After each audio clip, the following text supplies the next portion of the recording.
से, कोटा से, जैसलमेर से।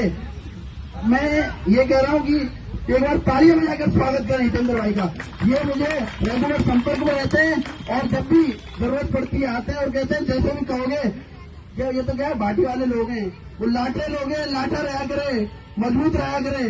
तो इन्हें मैं कह रहा हूँ सभी युवा हैं, ऐसी कोई बात नहीं है। राजस्थान का युवा पैरामेडिकल के एकता को दिखाने का समय अब आ गया साथियों। हम सबने जो संघर्ष किया है उसका आप सबको पता है कि फाइल बार बार वापस आती रही। पंकज जी, आसाराम जी, जतन जी, हम सभी रेगुलर संपर्क में थे, बार बार कोशिशें कर रहे थे, जा रहे हैं।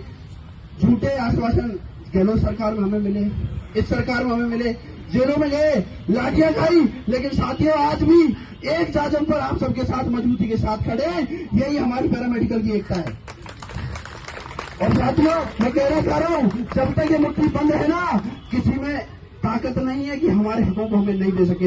हम मजबूती के साथ अगर नहीं देंगे तो छीनने का भी हक रखते हैं साथियों, इतनी भी कम रखते हैं हम।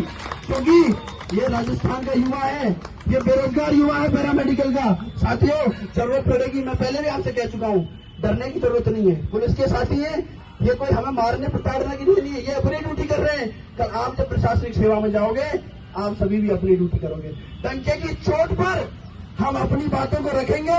जरूरत पड़ेगी तो मैं फिर पुणे कह रहा हूं, चाहे जेलों में भरना पड़े, चाहे आंदोलन उग्रकारी करना पड़े, लेकिन साथियों हम पहले गांधीवादी तरीके से अपनी बात को रखेंगे। और अगर बात नहीं सुनी तो निश्चित रूप से मैं आपसे पुणे कह रहा हूं, बिना परमिशन के चाहे स्वास्थ्य का घेराव करना पड़े, चाहे सीएमओ का घेराव करना पड़े, साथियों आप सबके साथ कंधे से कंधे मिलाकर आपसे आगे मैं लाइन पे खड़ा हुआ हूँ। चाहे लाठियां खानी पड़े, चाहे जेल में रहना पड़े, लेकिन साथियों आपके जज्बे को कम नहीं होने दूंगा, ये मेरा वादा है आपसे।